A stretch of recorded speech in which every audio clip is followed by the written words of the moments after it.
the question and answer box at the top of your team screen to ask any questions that you will have.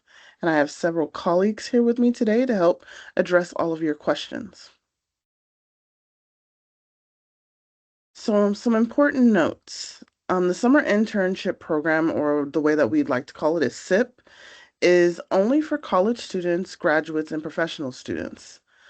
And so those of you who are in high school or looking for the high school internship program, that program has been disconnected.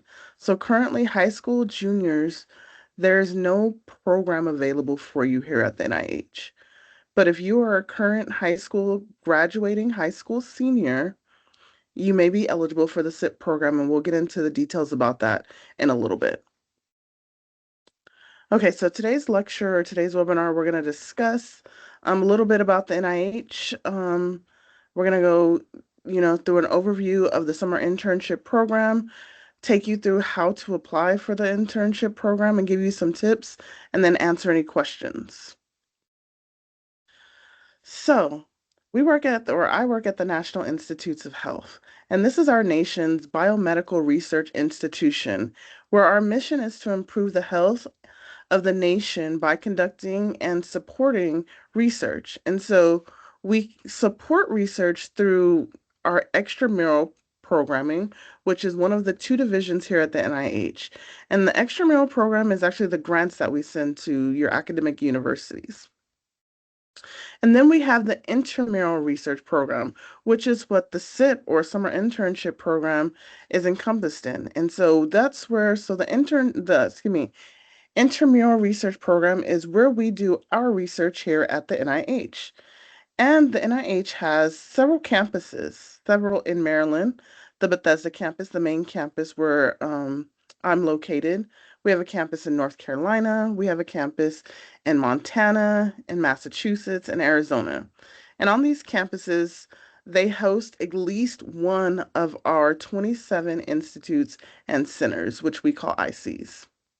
And so, for those of you who are interested in getting or taking a deeper dive or getting a virtual tour of the main campus at NIH, we do have a virtual tour that's available for you through our website, and you'll get this link once you get the slides.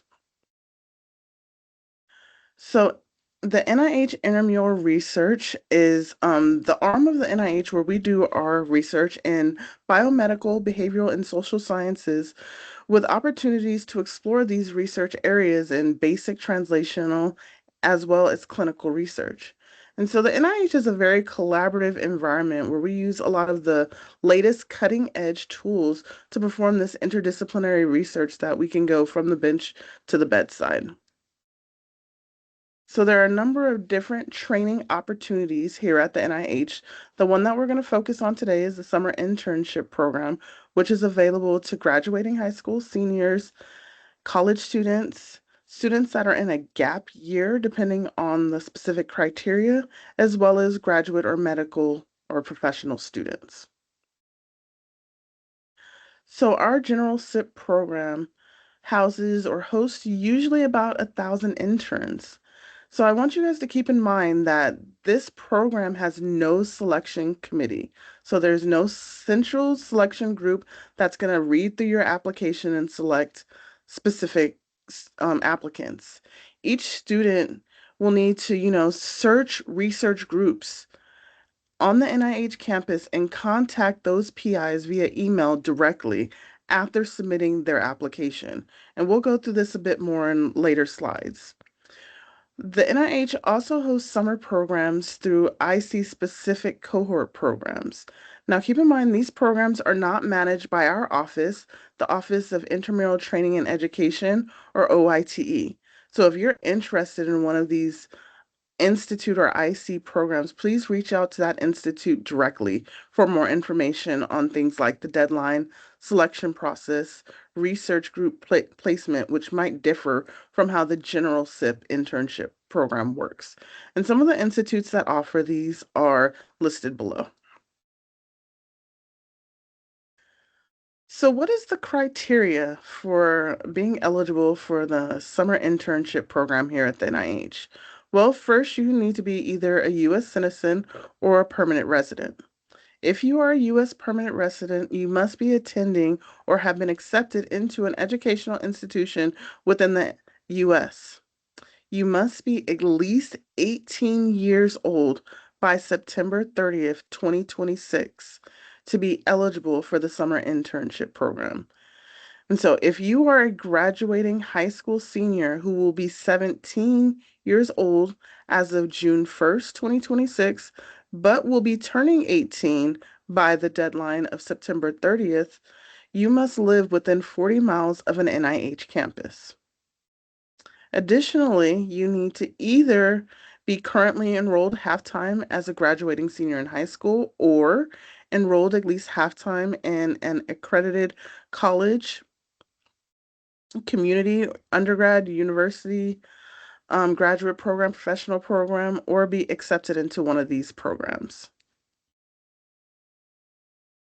So what is the timeline? Well, SIP applications opened this past Monday. Hopefully, all of you were able to see that on our website and have started working on your application. But the deadline for submission is February 18th at noon. So that's the middle of the day. So before you guys eat your lunch, if you're planning on to apply to the SIP program, please make sure you've submitted your application on February 18th before lunch. Your references are due the following week. That is the final cut point is February 25th at noon. The SIP program is a 10-week program. And so generally for the general SIP program, PIs and you will decide what's your start date. And usually those are going to start around anywhere between May 18th to mid-June with some flexibility there. And you can go through August. And this program is an 8 to 10 week program in total. Now, there may be some slight differences in start date, deadlines, between the general SIP and the IC specific program. So once again, please check with the IC if you're interested in one of those IC specific programs. But when you're thinking about the general SIP program, the best time to apply and start reaching out to PIs is December, because that's the most likelihood of finding a position. After December, some of those positions are going to start filling up in January and February, and that's where the likelihood decreases. Okay, so what will you be doing while you're here for your 8 to 10 weeks at the NIH? Well, you'll be doing full-time biomedical research in person.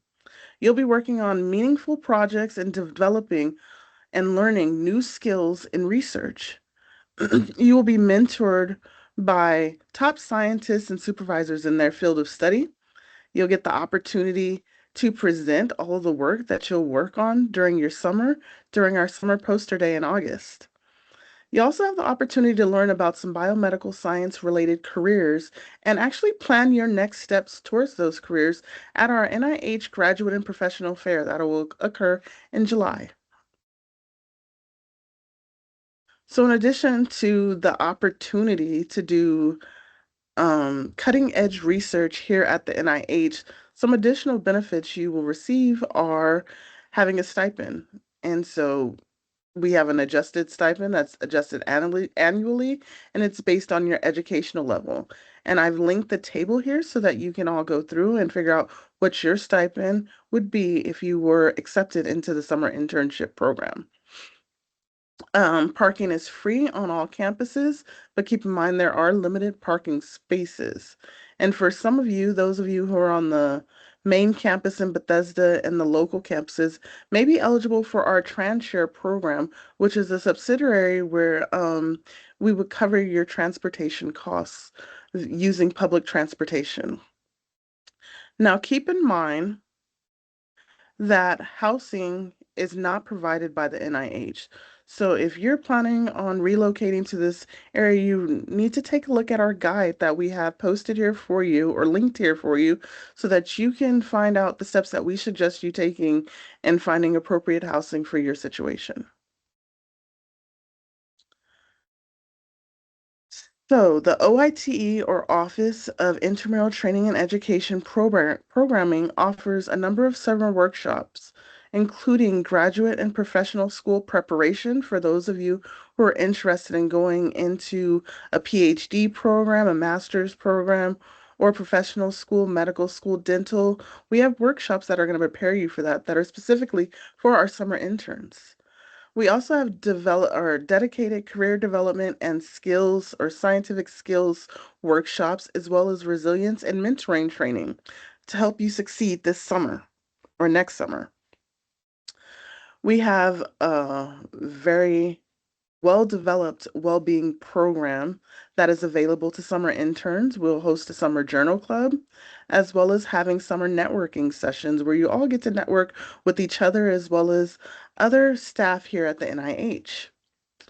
We'll also have a couple major events. Our NIH Graduate and Professional Fair, which I mentioned earlier, which will be an opportunity for you to go through and meet different school, graduate program schools, as well as medical schools, and get necessary information on making yourself or preparing yourself for matriculating to those different avenues of professional development.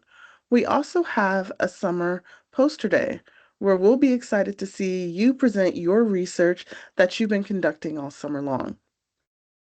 So, how do I apply for, or how do you apply for the summer internship program? Well, on our SIP page, we have this nice little button that says Start Application, and that's going to be your first step, is to click on that. But really, it's a two-step process to applying for the summer internship program.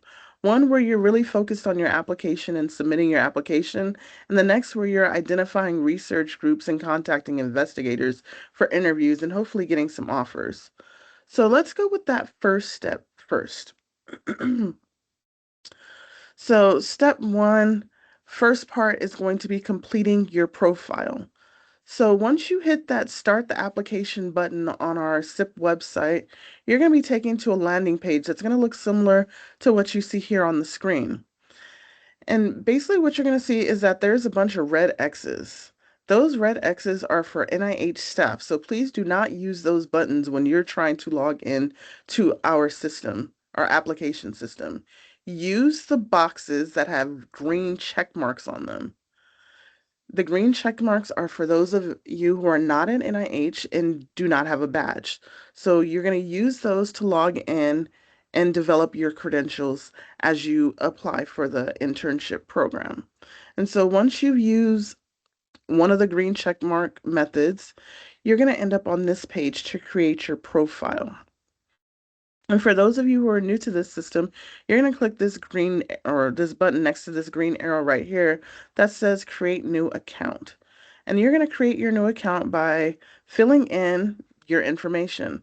Now keep in mind, some of your information is going to be auto-populated from whatever mechanism, like if you use Google as your method of logging into our application system, will be automatically populated with the information that Google has on you for your first, last name, as well as phone number, any other information. And so once you've completed this correctly using your actual first name and last name, please create your account. And once your account is created, you'll be able to start creating your profile. So to create your profile, click on the button that says Create Profile, and you're going to end up on this Create Profile page. And I really want you to take the time and fill this out in its entirety with completeness. So contact information, address, citizenship, your education level, educational experiences, your coursework, the references that you want to have submit a letter of recommendation for you, CV, resume, and then I really want you to take the time to review it and make sure it's correct, because this is going to make it much easier for you if you complete this profile in its entirety to import this information into your applications. So if you want to apply to more than one summer internship program here at the NIH, you don't have to fill out two applications. You can simply just import it from your profile for the two applications that you want to apply for. So let's look at this a little bit closer. When we think about filling out our profile, our courses and grades is something that we always get questions on. So we do want you to list the courses and grades, all of them, that you've completed, as well as those that you are currently enrolled in. And for the grade section of the courses that you're currently enrolled in, you can simply put in progress for those areas. You can organize them by college year, by discipline, or alphabetically, like by course title. please use the lengthy title and not something like Bio 101, because Bio 101 can be different from school to school. So please be mindful in entering your course titles. And a side note is that while transcripts are not required for submitting your application, once you are accepted into the program, you will be required to submit an official transcript. Okay, so a note on some references. For the summer internship program, you're only required 2 references, but the system will allow you to submit up to 6 names and contact information for references. And so keep in mind that if you fill in all 6, the first 2 of your references that submit their letter will be the 2 that are associated with your application. So keep in mind you only need 2. You can fill as many in as you want, but you only need 2 for the application. And think about who you're going to have write these letters of recommendation for you. You want individuals that can talk about your academic ability and accomplishments and your potential success in a research position. So these are people like research mentors, your science, math, and technology professors, or program directors that you work with closely. People that you should not consider asking for letters of recommendation are family members, friends, or members of your church.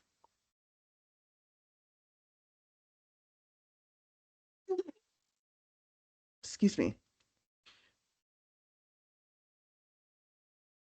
So your resume or your CV is going to be another big part of your profile. So you want it to be a concise representation of your educational and professional history. Some things that you should consider including are your contact information, the schools you've attended, your research and work experience. This includes excuse me, volunteering and a list of skills you use or a list of skills that you gain using your power verbs. Any languages or other skills that you have, honors and awards, and your leadership experiences. And so think about including these things. It's going to be very important and it's going to allow our PIs to gauge your work experience and your potential success as a summer intern here at the NIH. And we've included a link to our CV and resume guide to help you craft your CVs and resumes as you prepare to apply for the summer internship program. Okay, so once you've completed your profile and uploaded all of that copious information and taken your time and done your due diligence of completing it in its entirety, you're next going to start your SIP application. And through this application, you're going to import relevant information from your profile, add any additional personal statements that may be required of the program, and submit your letters or have your letter writer submit letters of recommendation. So once you've completed your profile, the next landing page that you will end up on is access to the application groups. And basically, you're going to have a couple of boxes here. One is going to say, your preferred program that you're interested in applying for. If for any reason this doesn't say the summer internship program, please hit the blue change button and select the summer internship program from the drop-down menu. If it does say the summer internship program, you should see these 2 application programs that you can apply to. There are general summer internship program as well as the biomedical engineering summer internship program. So the first step for you once you see these 2 internship programs and you want to apply is going to be to check your availability or check your eligibility. And once you click that check your eligibility button, you're going to go to our eligibility scanner that's going to ask you a slew of yes or no questions to determine if you're eligible for the program at which you're applying to.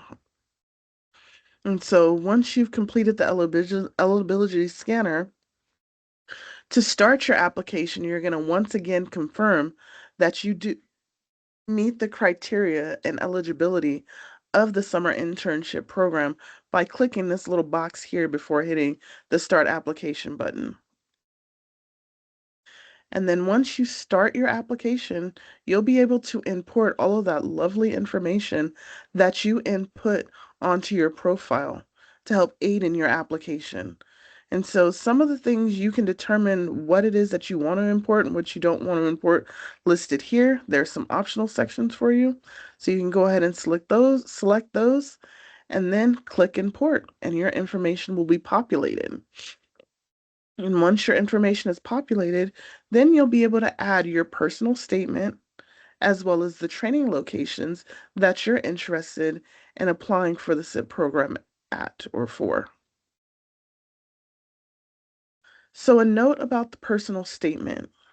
Your personal statement should show your interest for research, preparation for the program, and your reason for applying to the NIH Summer Internship Program.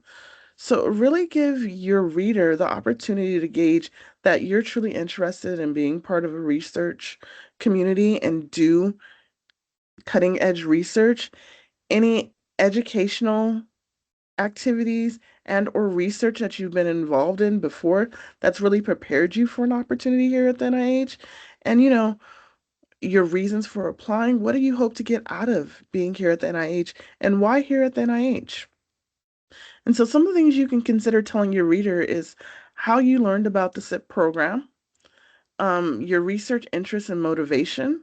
You can describe your research interests either broadly or specifically.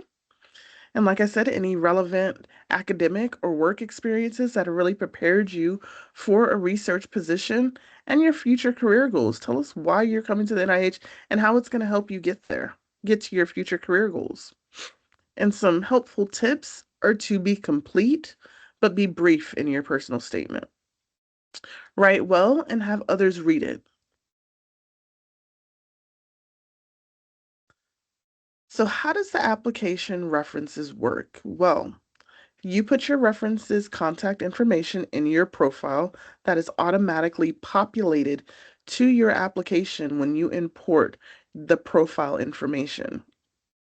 Once you hit submit on your completed application, your references will be notified that your application is ready to receive their letters of recommendation, and your letter writers will receive a unique link to add their letter to your specific application. So, what should your references be addressing about you in their letter? Well, they should focus on your academic accomplishments, specifically beyond your grades, commitment, tenacity, work ethic, and other notable personal traits that you have, your communication, problem solving skills, critical thinking, team skills, and why you'd be a good candidate or be successful in the summer internship program or program that you're applying for. And so, some tips when thinking about letter writers, please ask your letter writers permission before you submit their name and contact information. Give them plenty of notice so that they have plenty of time to write you a very strong letter of recommendation, and provide them with supporting materials to aid them in their writing, such as your resume and your personal statement. And then follow up with your letter writers. Okay, so that's the application part of the application process. The second step is when you're going to go out and identify l- research groups, contact investigators, potentially get some interviews, either virtual or in person, and or receive, hopefully, at least one acceptance. Okay, so we have a couple mechanisms for you to identify research groups. The first being using our NIH intramural research website, where you can search for scientific areas of focus, research topics. You can search by institute or by name of PI. We also have our intramural databases. So using our annual report database to explore current projects on your specific research area. And we have a video attached here that will help you use and utilize the intramural database. And so in short, just a brief overview really quick about the database. To start this off, we have panel A at the top, and you see that nice red circle right there. You're going to put the year that you're looking for an annual report for, as well as the institute, or you can decide that you want to search all NIH ICs and centers. excuse me, ICs. And then you're going to go to the next part and select, your keyword, your term. Here we've used the word neurobiology, which is our search term. You can use whatever term interests you, infectious disease, whatever type of research, speaks to you, resonates with you. That's what you're going to search for. And then you're going to get a list of reports that are associated with your search term. And you can read through those reports and explore them to get a sense of what research is going on and what research really resonates with you so that you can identify PIs to potentially contact. So, how does the selection process work? Well, NIH investigators choose their own trainees for the General SIP program. So PIs can search applicants by keyword, by major, even by their undergraduate institution or the preferred institution at which the intern would like to work at. Some PIs may gate by minimum GPA or other criteria.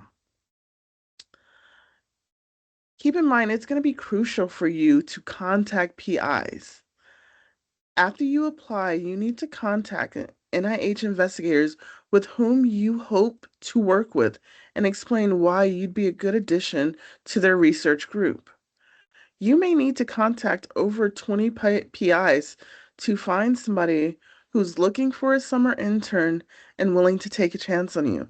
So please do your due diligence and contact as many PIs as you are interested in and follow up with these PIs, okay? Now, some PIs may require an interview as a part of the process, and these interviews can be in person or virtual. Offers will be made to you, and they can be made at any time. And keep in mind that most summer interns will start between mid-May and mid-June. So when you think about reaching out to our NIH intramural investigators, keep in mind, don't send any generic emails. You don't want to send 40 PIs the exact same email.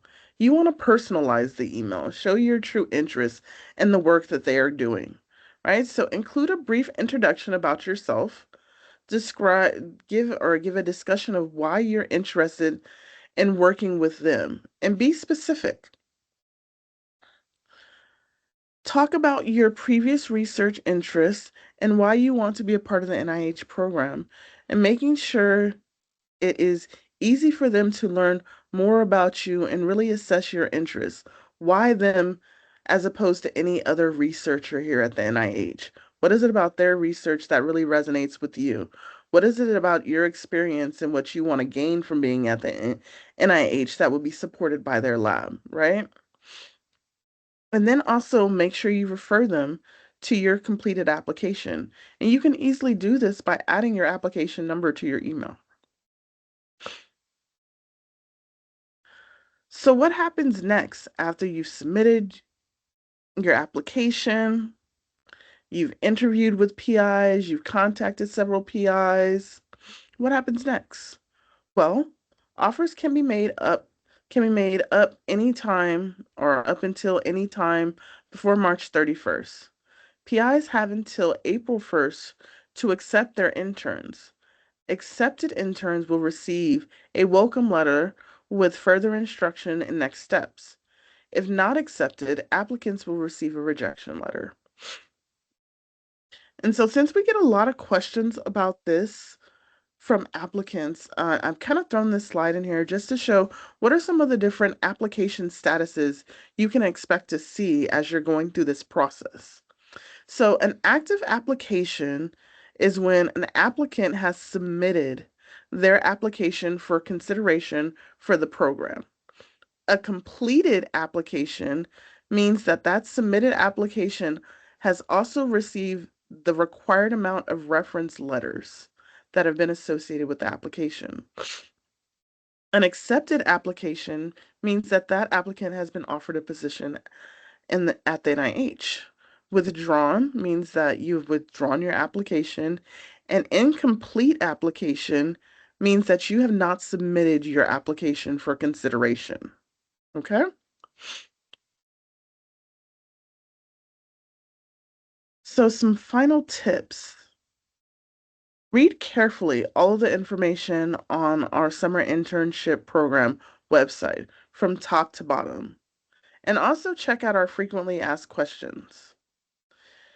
When you think about the writing that you're going to be doing for the application, ensure that everything is grammatically correct, clearly expressed, and well organized. Ask for feedback from your mentors. When working on personal statements, think about creating a document that you can copy and paste to the portal when you're adding your personal statement. So these are like plain text formats. So like Notepad and text editor to give you a sense of what your document will actually look like in the portal. If you use Microsoft Word, those all have embedded formatting and they don't copy and paste as finely or as correctly as you would hope. So please consider using a plain text format when creating these documents. And then also, make sure that you're applying to other programs and positions to broaden or increase your options and opportunities to get into a summer internship come summer 2026.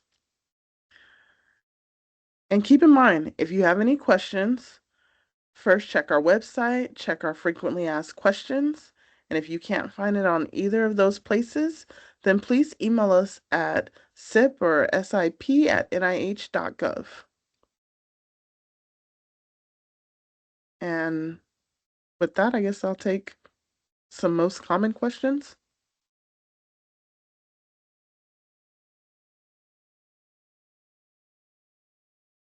But Austin, I can't see the questions. Yes, yes. Okay, so it's looking as though we have a question of how likely are we to get accepted into a lab if we have little research experience to no research experience, especially in a particular field, wanting to transition fields. And so that's going to actually be PI dependent because it depends on what they're looking for when it comes to interns. And so really, really speak to if you have any kind of research experience, nobody's really expecting you to have research experience in their exact field. So, for instance, if somebody is working in, I don't know, melanoma and you happen to be working on a different type of cancer, nobody's expecting you to be proficient in melanoma, right? But if you have some research experience where you can talk about the skills that you gain through research that have prepared you to do research in that field, that will be very, very beneficial for you to talk about in your letter and also discuss in your emails and conversations with PIs.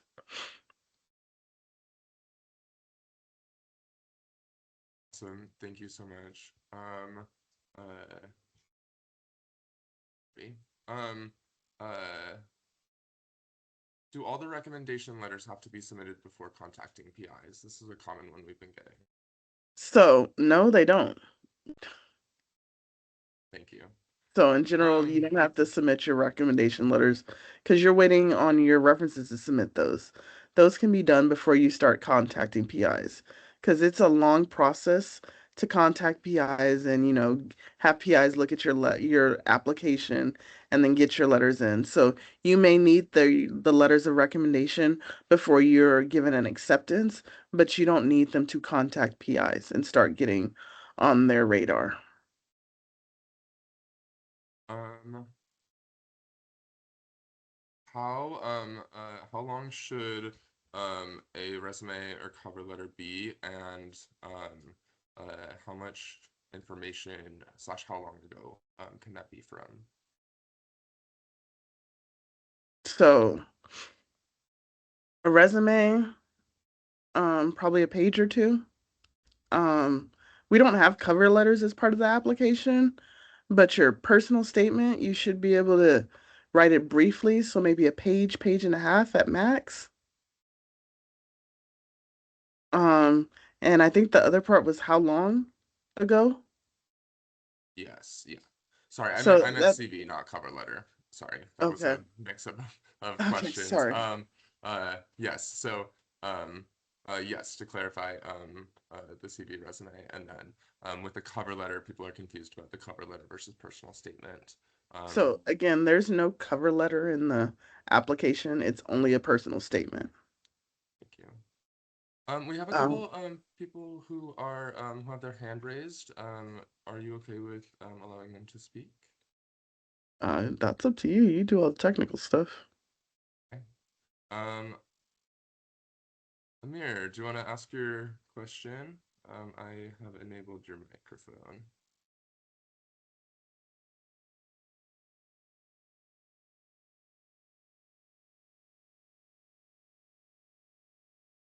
Um,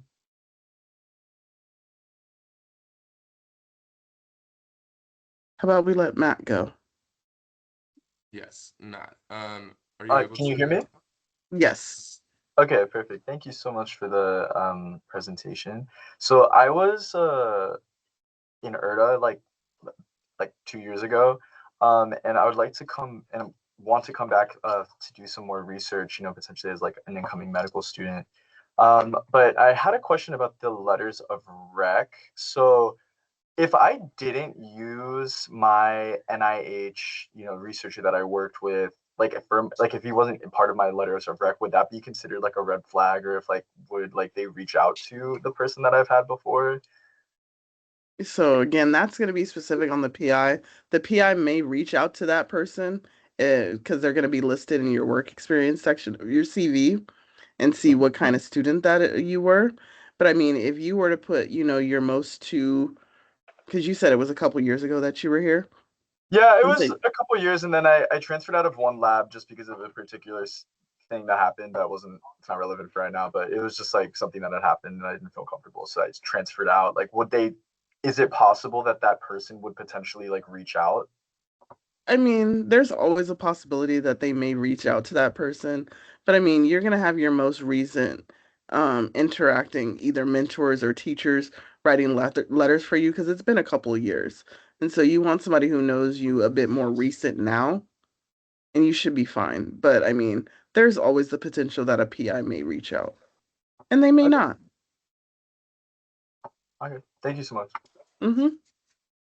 Uh, Thank you. Can you hear me? Yes, we can hear you. Uh, this question may be not appropriate right now because I missed the first 10 minutes of the meeting, but my daughter is a junior in high school. Is this summer program or internship or research program, is it open for the juniors who are, she will be a rising senior summer of 2026? So, based on our eligibility criteria, you have to be 18 and a graduating senior by, so you need to have graduated by the time you start the summer internship and at least be Uh, turning 18 by September 30th of 2026. okay. All right. Yeah. So she won't be because she will still be 17. Yes, Okay. that is correct. Yeah. All right. Okay. Thank you. Thank you. Thank you. Asia, I'm gonna allow your microphone. Hi, can you hear me? Yes. Hi, thank you so much for hosting this meeting. I just had a quick question. So, I'm a first year medical student, and I wanted to ask, is the MSOAR program still happening under the SIP, or are like they two different internships? Or if I could get some more information about that, that'd be appreciated. So, yes, you're familiar with some of our old OITE cohort programs. We will still offer positions for medical students at through Mhm. the general SIP, but the MSOR program is not going to be available come 2026. Okay, so then the SIP would be it Um, would just be the SIP that would list up on my NIH application website. yes, Okay, and medical students are eligible for that, just to make sure. yes, you are. Okay, thank you so much. Hmm. Um, Thank you. We have a question from the chat. Can you clarify eligibility for the program for recent college graduates, like those that may be graduating this fall or in the spring? Okay, so let me go back to the eligibility page and we'll post that up so that everybody can see it again. I think that's here. Okay. So you will, if you're a recent graduate and will be accepted into an accredited graduate program for the fall semester, or a high school graduate that has completed a gap year or starting community college or college in the fall, you are eligible to apply. So if you're going to be completing, I think you said you're graduating your senior year, so you're enrolled right now, half time in a college program, so you can apply. I think that's what you said. Because you would be stipulation two, enrolled at least half time in an accredited community college, undergrad, or graduate program or professional school. Awesome. Thank you. Mhm. Sunanda, I'm gonna allow your microphone. You'll just have to unmute yourself. Thank you for this SIP program webinar.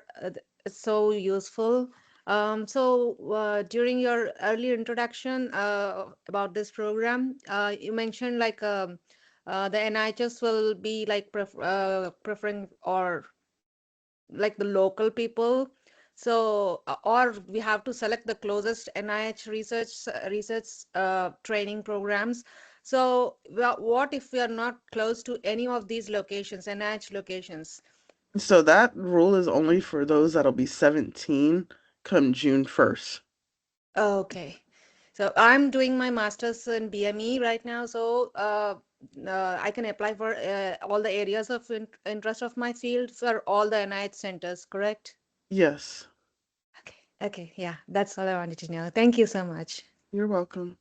Mhm. Awesome. Okay, it looks like we have time for just a few more questions. We do have a lot of hands raised, so I will encourage most of you to just sort of send us a question in our Q&A or send us an email at sip@nih.gov. Um, Dave, I'm gonna unmute or allow your microphone. You'll just have to unmute yourself.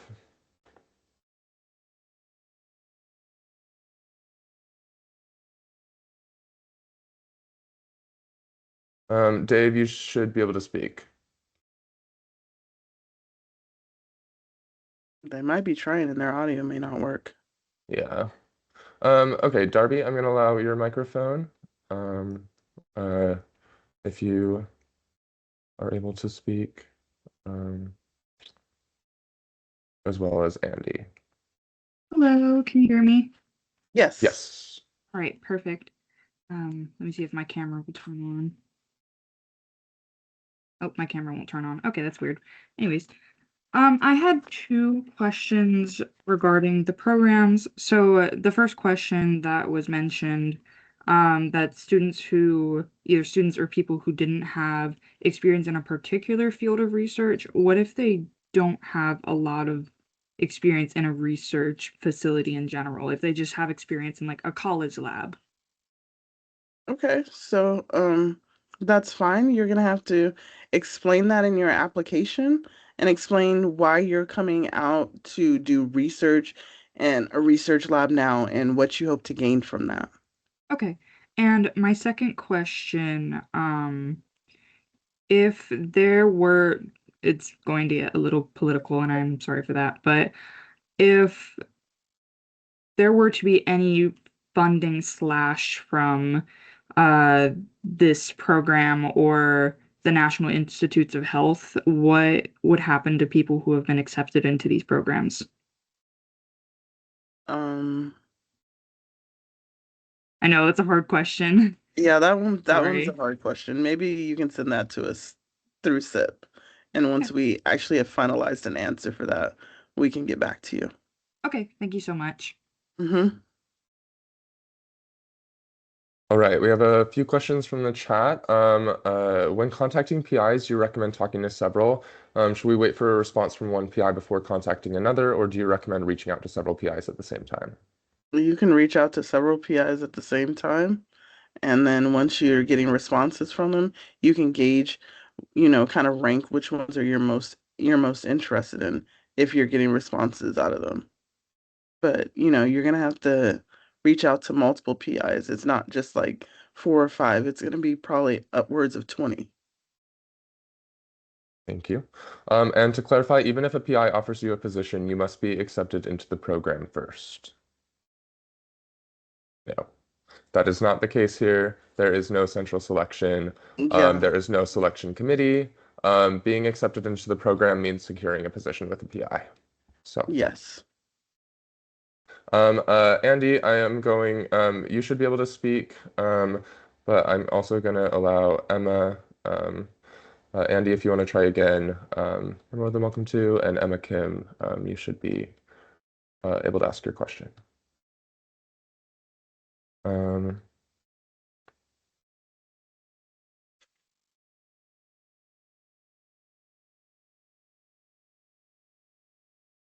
Um, okay, I'm also going to allow Michael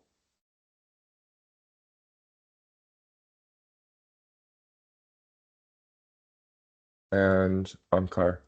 If any of you are available to ask your question, please do so now. I'm not sure. Are y'all able to hear me? Yes, we are Yes. able to hear you now. Okay, perfect. So I just had two quick questions. So first off, in terms of applying, are we able to I know you guys said we can attach an application number. Would any PI be able to use that number to reference our main application, or is there a process for them to see this SIP application that we're submitting? So once you submit your application, you're going to receive an application number, and that just makes it easier for them to search your application if you give them the number. Okay, so they'll just be able to know straight from the number, Mm-hmm. my personal statement, essays. Okay. And then Mm-hmm. my second question is that in terms of funding, I just want to make sure, is it like the PI who has to take up the role of funding the student, or is it okay? Yes, it's the PI that will be funding you. Okay, that makes sense. Thank you guys. You're Yeah. welcome. For clarification, once you submit your application and your references are complete, you go into a database that the PIs can then search through. So if you do provide your application number, it just provides a sort of helpful tool for them to search the database. But if you don't, they'll be able to search by your name as well. Um, uh, Michael, Emma, or Andy, if you are able to talk, you should be able to. You have to unmute yourself first. I will also allow Liliana to speak. And please keep in mind that your references don't have to be submitted for an PI to search your application.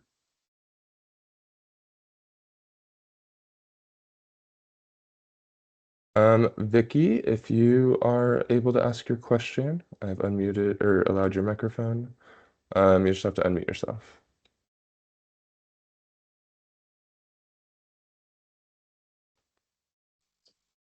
Okay, I'm gonna lower a few people's hands. Hello? Yes. Hello. Oh, okay. Sorry, my mic wasn't working for some reason. I just had a quick question about the references. So,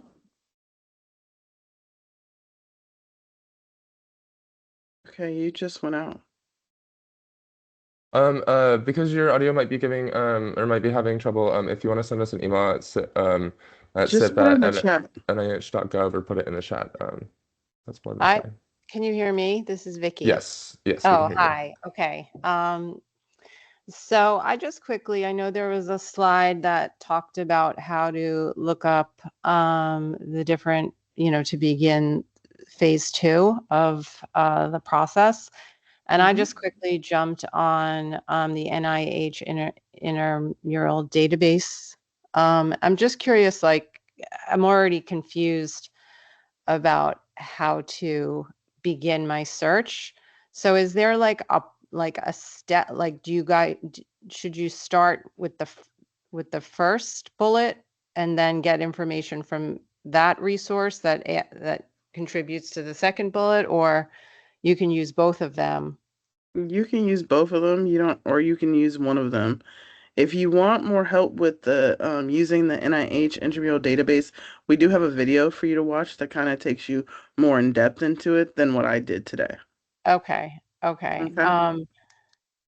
Okay. If Great. you Will if you this go to our Yeah. Oh, yes. So this PowerPoint will definitely be shared, but if you go to our Okay. website, which is training.nih.gov, it should be on that main page. There's a link that says Find Research Mentors, and Mhm. that should direct you to where you need to go. Okay. Thank you so much. Yeah, You're totally. welcome. It looks like we have time for 3 more questions. Um, Kaylee, I am going to allow your mic as well as Justin. Um, Let me know. You'll have to unmute yourself. Um,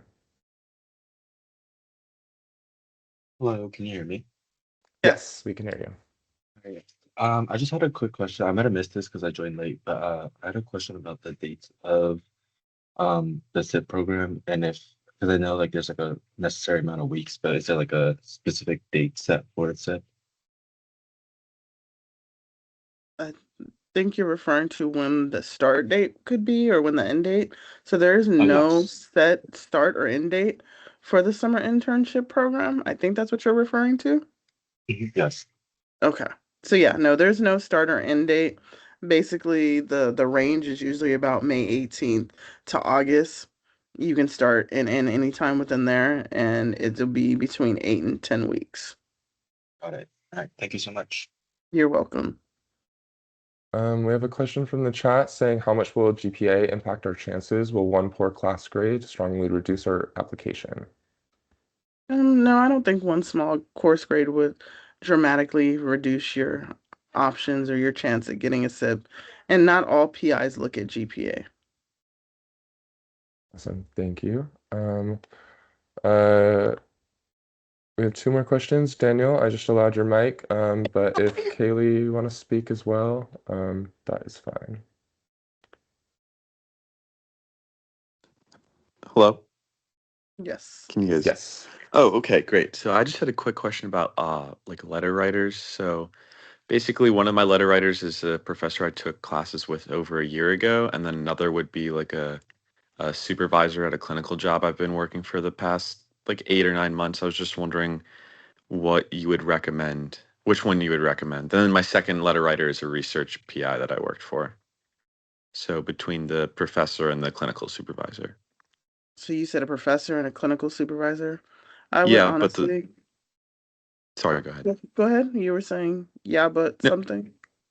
yeah, so the professor is just like I took the class like over a year ago, so it's I guess not as recent. Okay. And the clinical supervisor you would say is more recent. Yeah, like I'm still working there as of right now. Okay. And can the clinical supervisor really speak to your ability to be successful in a research program? Because I guess not as clearly I much. Yeah, not as much. I would say I guess the academic professor might have more say in that, but I was really banking on my research PI's letter to kind of carry um the weight of my research recommendation, and then the academic professor or clinical supervisor to kind of just speak to my professionalism. um I feel like your research mentor can also speak to your professionalism. And so it might be a strong or a better letter, a stronger letter to have the academic advisor. I would suggest the academic advisor. But again, this is your application, so you get to decide what letters of reference or recommendation and who your recommenders are for your application. Okay, that makes sense. Thank you so much. You're welcome. There's a question from the chat, saying, I'm a graduating senior in high school, and I was wondering how much age plays a role in your selection process. Are PIs blind to the applicant's age if they meet the requirement, or could this play a role despite research experience/merit? Um, I don't think the PI knows your age. It's a great question. Austin, you've seen the application. Do they know their age? That's a great question. Reach out to us at sip@nih.gov, and we will respond to your questions. Um, we have time for one more live question. Is anyone unmuted or have the ability to unmute themselves? I'm going to Matthew. Do you have or Chelsea? Are you able to unmute yourself? Hi, yes, I could go really quickly. Thank you. So I just saw in the application when it gets to references, you're allowed to add up to 6 references, but then it also says, please note that the references will not be contacted during this step. So I'm wondering when they will be contacted. Is that after you submit? Yes, Oh, okay. Okay, thank you. you're Yeah. welcome. Awesome. Well, thank you all so much for attending our webinar. We will definitely be sending out the slides and recording afterwards. And Natasha, do you want to close us out? Yeah, thank you all for attending and have a wonderful evening. Bye, everyone. Thank you. A good one.